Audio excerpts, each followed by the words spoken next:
C'est un paralytique assis au bord d'une piscine, en espérant qu'un jour, il peut être guéri. Mais les années passent, il n'y a rien. Il fallait que Jésus apparaisse et une rencontre ait lieu. À partir de là, beaucoup de choses changent dans sa vie.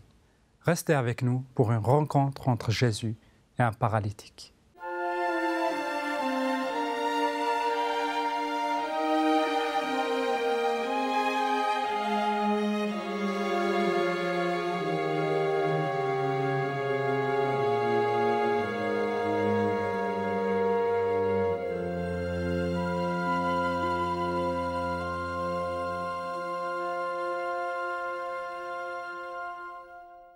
Bonjour et bienvenue pour une nouvelle émission dans Rencontre avec le Christ. Aujourd'hui, avec le pasteur Pierre Péchou, nous allons continuer notre série de rencontres. Et en particulier, aujourd'hui, nous allons voir une rencontre qui a eu lieu devant une piscine. Car c'est un homme qui ne pouvait pas bouger. Et c'est cette rencontre que nous allons voir avec notre invité du jour, pasteur Pierre Péchou. Pierre, bonjour et bienvenue. Merci Anafi, bonjour à toi, bonjour bien entendu à nos amis et à nos auditeurs qui nous écoutent. Alors aujourd'hui, tu es venu avec cette rencontre d'un homme qui ne peut pas bouger, qui était assis au bord d'une piscine, et là Jésus qui apparaît. Alors assis au bord d'une piscine ou couché à proximité de la piscine, mais il n'a pas les pieds dans l'eau en tout cas. Certain, on verra pourquoi tout à l'heure. Effectivement. Et une chose que tu n'as pas précisée, c'est 38 ans. 38 ans à attendre une guérison. Alors ce que je propose, sans plus attendre, c'est que nous lisions le début du chapitre 5 de l'évangile de Jean, qui va donc justement nous raconter la situation de cet homme, la venue de Jésus et la guérison. Et ensuite, nous allons un peu partager les enseignements que nous pouvons tirer de cette belle histoire. Alors, je vais commencer la lecture au début du chapitre 5 de l'évangile de Jean. Après cela, il y avait une fête des Juifs, et Jésus monta à Jérusalem. Or, à Jérusalem, près de la porte des moutons, il y a un bassin qui s'appelle en hébreu Beth-Zata, et qui a 5 portiques. Sous ces portiques étaient couchés une multitude de malades, d'aveugles, d'infirmes, d'estropiés. Là se trouvait un homme malade depuis 38 ans. Jésus le vit couché, et sachant qu'il était déjà là depuis longtemps, il lui dit « Veux-tu retrouver la santé ?» Le malade lui répondit « Seigneur, je n'ai personne pour me mettre dans le bassin quand l'eau est agitée. Pendant que moi je viens, un autre descend avant moi. » Jésus lui dit « Lève-toi, prends ton grappat et marche. » Aussitôt l'homme recouvra la santé, il prit son grappat et se mit à marcher. Il attend que quelqu'un l'aide à s'y mettre dans la piscine quand l'eau est agitée. Alors, comment vraiment expliquer une telle démarche? Alors, ce que je vais faire, Anafi, avant de répondre à ta question, je vais parler du contexte. Parce que je trouve que c'est bien de commencer en faisant ça. Et puis surtout, peut-être, petit à petit, ça peut encourager les lecteurs de la parole à commencer aussi par ça quand ils lisent le texte. À connaître dans quel contexte est le texte. Voilà. Et puis, de toute façon, ça donne des éléments aussi pour expliquer, un peu répondre à ta question quand même. Alors, ce texte est très particulier. Là, je parle du chapitre 5 de l'évangile de Jean, parce que l'histoire que nous avons lue va regrouper 2 particularités qu'on retrouve peu dans les évangiles. La première, c'est un miracle. Et ça fait partie des miracles où c'est Jésus qui fait la démarche. Le premier pas. Voilà, le premier pas. Et moi, je suis très sensible à ça. C'est-à-dire que dans la majorité des histoires, et nous l'avons déjà dit en d'autres circonstances, une personne vient vers Jésus directement pour être guérie ou purifiée elle-même, ou alors elle vient pour quelqu'un d'autre, un ami ou un membre de la famille. Intercéder. Voilà, ce qu'on appelle effectivement l'intercession. L'intercession. Et il y a 4, 5 passages, donc c'est très peu en fait, où Jésus fait la démarche. Et c'est un enseignement intéressant. Ça veut dire que je peux être en incapacité d'aller vers Jésus parce que je suis paralysé, par exemple, et puis je ne connais personne qui connaîtrait Jésus. Donc c'est la première possibilité. Et ici, c'est encore plus simple. C'est que cet homme n'a jamais connu Jésus. J'allais dire entendu parler, peut-être que vaguement. En tout cas, dans la suite du texte, on comprend qu'il ne le connaît pas.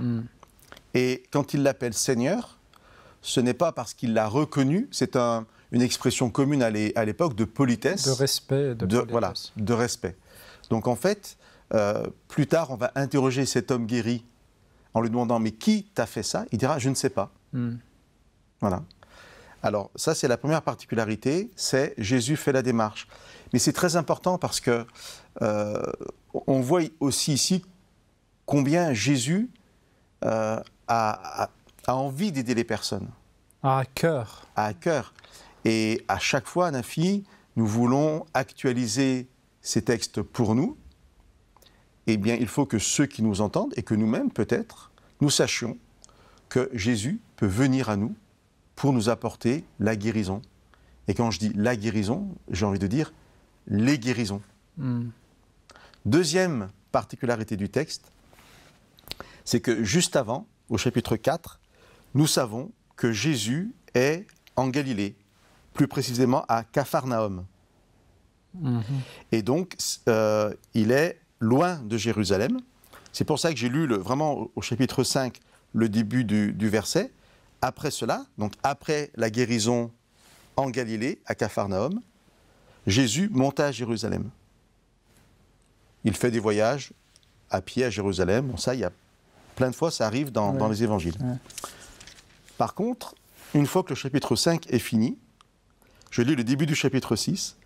Après cela, Jésus s'en alla sur l'autre rive de la mer. La deuxième particularité, ce sont les déplacements où Jésus ne se déplace que pour une personne. C'est intéressant. Et ça, c'est très intéressant. Ça reste un détail. Bien sûr, nous aurons d'autres choses à partager, un enseignement plus centré sur le miracle.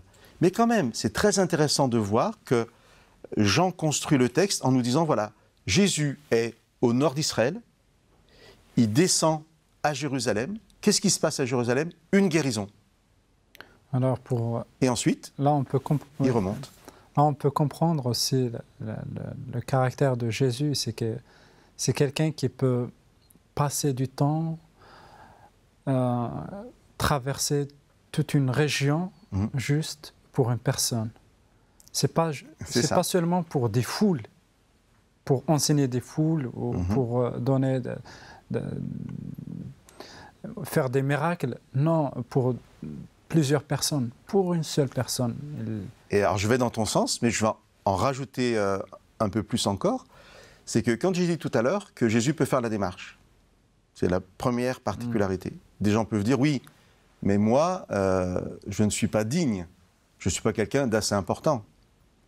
On voit que Jésus fait la démarche pour une seule personne, puisqu'il descend à Jérusalem, ensuite il repart. Mais en plus, quel type de personne? Un chef religieux? Un chef politique? Non. Permets-moi l'expression, un moins que rien. Parce qu'à l'époque, quelqu'un malade depuis 38 ans, paralysé... Maudit. Exactement, tu viens de dire maudit. Voilà, exactement. C'est quelqu'un considéré comme maudit par Dieu. Donc vraiment, on ne peut pas trouver plus bas. Ouais. Si peut-être un lépreux qui n'aurait même pas pu être à la piscine. Même on ne connaît pas son nom, son prénom. Très juste. On ne connaît pas son prénom, ce qui veut dire qu'il n'existe pas vraiment comme quelqu'un d'important. Il n'a pas d'importance. Donc vraiment, toutes les caractéristiques sont réunies pour que cette personne soit insignifiante. Elle est presque invisible.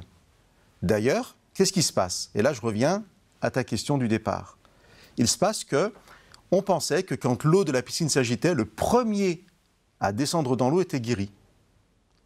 Eh bien, depuis 38 ans, il n'y a personne. Il n'y a personne qui a aidé cet homme. Alors, il y a deux possibilités. Soit il est paralysé, ce qui le ralentit, mais il peut se déplacer seul. Et dans ces cas-là, cet homme est complètement seul. Et le soir, il doit rentrer peut-être, je ne sais pas où est-ce qu'il dort. Soit il était vraiment paralysé à ne plus pouvoir bouger. Dans ces cas-là, ça veut dire que quelqu'un l'amenait au bord de la piscine. Il n'a pas passé 38 ans au bord de la piscine. Mais ces personnes qui l'amenaient, elles sont où?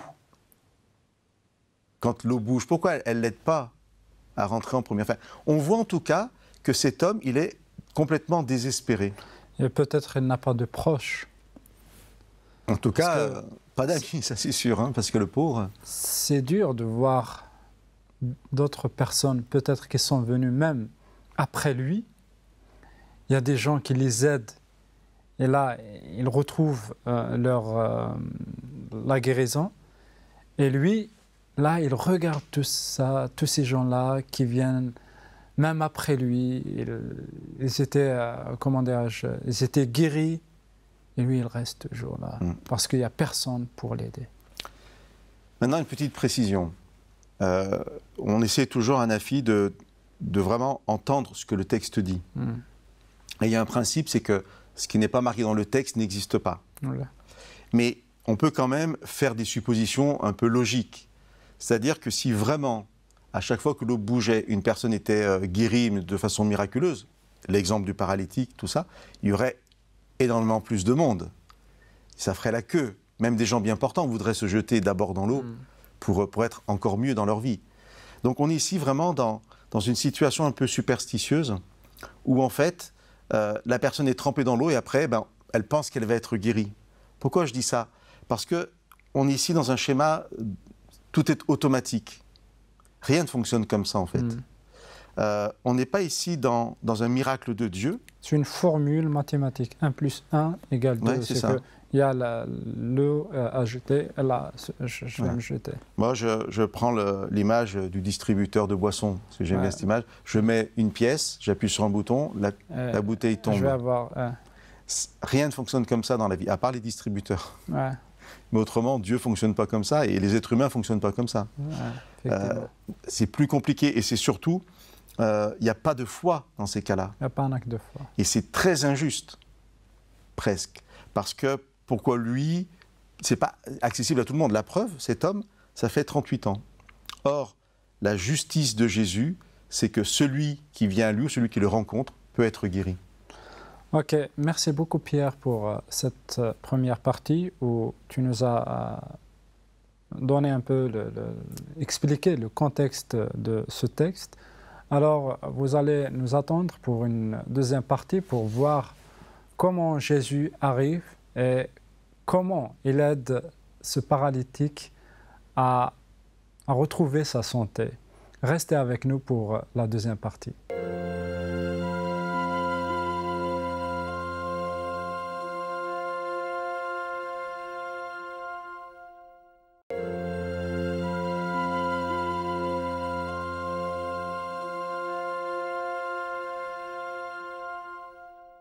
Bonjour et bienvenue pour cette deuxième partie de la rencontre entre Jésus et le paralytique. Dans la première partie, nous avons vu que cet homme ou ce paralytique est dans l'attente. Et là, dans cette deuxième partie, nous allons voir Jésus qui vient ou qui arrive pour aider cette personne. Pierre, bonjour et bienvenue pour cette deuxième partie. Merci Anafi. Alors, dans la première partie, tu nous as expliqué, tu nous as donné un peu le contexte de ce texte. Alors, dans cette deuxième partie, peut-être tu vas nous... On va se focaliser sur la rencontre. Sur la rencontre, oui. Bizarre rencontre particulière. Et on va s'intéresser vraiment à ce que Jésus dit et à la réponse du paralytique. Mais encore une fois, avant d'arriver directement aux paroles prononcées et par Jésus et par cet homme, je vous relis juste le verset 5. Là se trouvait un homme malade depuis 38 ans. Jésus le vit couché et, sachant qu'il était déjà là depuis longtemps. Juste ça déjà. Comment Jésus le sait? Deux possibilités. Ou on lui a dit, mais c'est peu probable parce que je pense que ça aurait été mentionné dans le texte. Et du coup, ça ferait que ce malade prendrait de l'importance parce qu'il aurait été connu par quelqu'un, par rapport à ce qu'on a dit tout à l'heure. Je pense plutôt que Jésus le sait parce que le Père lui a révélé. Et on voit ici, dans ce petit détail, sachant que, le fait que Jésus nous connaît. Ouais. Ça m'intéresse beaucoup. Quand on disait tout à l'heure, c'est Jésus qui fait la démarche, et je rajoute quelque chose. Jésus vient vers quelqu'un qu'il connaît. Je trouve ça très, très interpellant de se dire que, qui que je sois, même un rejeté de la société, parce que considéré comme maudit par Dieu, Jésus me connaît. Ouais, c'est très, Voilà. très important. C'est que, en fait, cet inconnu pour les hommes, il y a quelqu'un qui le connaît bien, Voilà. et c'est Jésus. Voilà. Alors maintenant, par contre, Jésus arrive et il va lui poser une question. Et cette question, elle me tracasse un peu. Enfin, on va tout de suite comprendre. Je rigole parce que il lui dit, veux-tu retrouver la santé? Alors si Jésus sait qu'il est là depuis longtemps, Pourquoi il pose une telle question? oui, mettons-nous à la place du paralytique, Quand même. allongé depuis 38 ans. Tout le monde sait les croyances autour de la piscine. Quelqu'un arrive, moi je suis paralysé depuis 38 ans, et la personne me dit, tu veux retrouver la santé? Je ne suis pas sûr que Tu vas, ouais, tu parce vas apprécier la question. Alors pourquoi Jésus la pose? On va enlever tout de suite l'idée que Jésus n'est pas c'est sérieux. tout. Ouais, Tu vois, enfin, dans le sens où il n'est pas en train de s'amuser avec lui, avec sa souffrance. Non.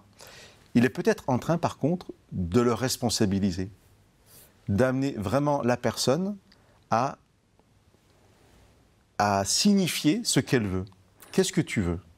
Sans oublier que le premier pas, la démarche en fait, c'est Jésus qui a initié cette démarche, c'est Jésus qui a fait le premier pas. Mais là, quand il arrive pour le guérir, il va pas faire ça sans l'aval du paralytique. C'est ça. C'est intéressant quand même, hein? Ouais. Parce que ça pourrait sembler évident que le paralytique veut être guéri. Mais en même temps, Jésus vient le voir, il dit voilà. Bon, il ne lui dit pas tout ça, mais je suis là, je suis venu, j'ai fait la démarche, ce que tu viens de rappeler. Qu'est-ce que tu veux? Est-ce que tu veux retrouver la santé? Et il y a maintenant la réponse. Je reviendrai sur cette idée de qu'est-ce que tu veux après. Parce que Jésus va continuer à parler avec le paralytique, même si on n'a pas lu le texte. La réponse du paralytique. Seigneur, je n'ai personne pour me mettre dans le bassin quand l'eau est agitée. Pendant que moi je viens, un autre descend avant moi. Mais c'est intéressant, Pierre, parce que la réponse et la question et la réponse. En fait, voilà, la question de Jésus, veux-tu retrouver la santé? C'est évident que cet homme, en fait, veut Il me semble, en retrouver tout cas, tout à la fait. santé. Mais sa réponse, c'est pas un oui ou un non. Eh oui. C'est qu'il dit, voilà, c'est au verset 7, le malade lui répondit, Seigneur, je n'ai personne pour me mettre dans le bassin. C'est que son esprit est toujours, en fait, dirigé vers cette piscine, parce qu'il voit que c'est comme si le salut est dans cette piscine, et là, il veut une autre personne, ou il attend d'une personne pour le pousser. Peut-être là, il va se dire, oh, il y a une personne qui peut rester à mes côtés, Ouais, exactement. pour que quand l'eau sera agitée, il peut me pousser et je serai le premier pour avoir cette guérison. Donc ce que tu es en train de dire, Anafi, c'est que cet homme est enfermé à nouveau. Il a un cadre Voilà, on en bien a... fermé, c'est Voilà. que voilà, la guérison doit se passer doit se faire comme ça, je dois passer toutes ces étapes. C'est ça. Mais là, il y a quelqu'un qui va venir avec un autre plan, avec une autre idée de guérison. Et c'est ce que peut-être cet homme va découvrir.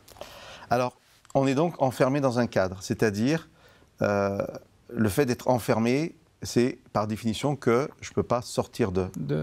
Donc c'est une forme d'esclavage. Or, la définition de l'esclavage, c'est justement de ne pas avoir le choix. Ça, c'est très intéressant. Ouais.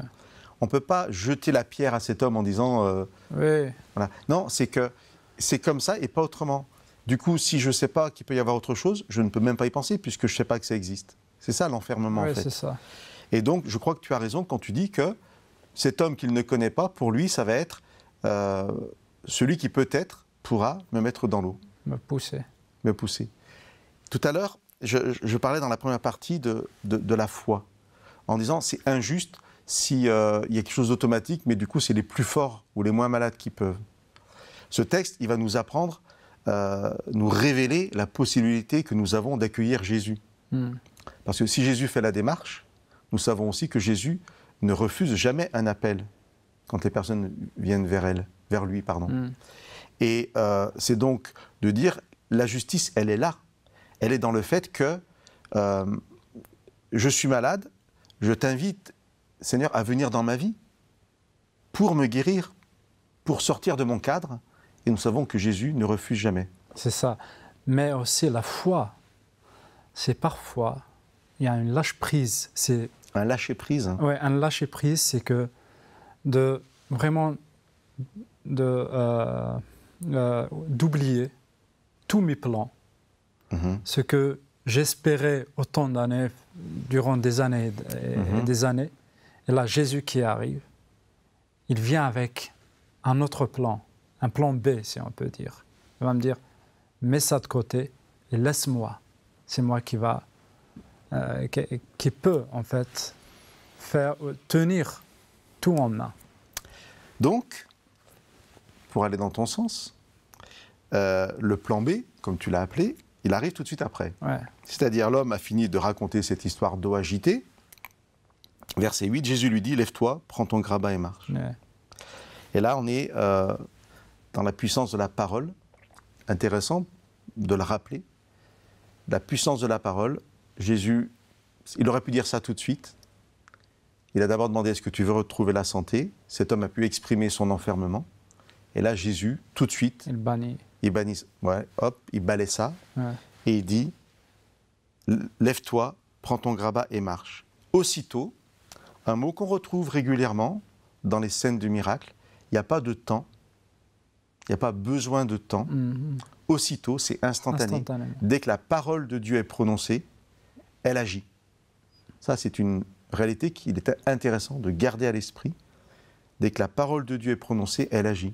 Aussitôt, l'homme recouvra la santé, il prit son grabat et se mit à marcher. Et là, j'aime bien rappeler une chose, c'est qu'il est impossible de marcher après 38 ans d'immobilisation. Oui, quand même. Elle a besoin d'un moment pour... D'une rééducation. Pour se rétablir petit à petit. Et là, il va se retrouver. Ce sont, en fait...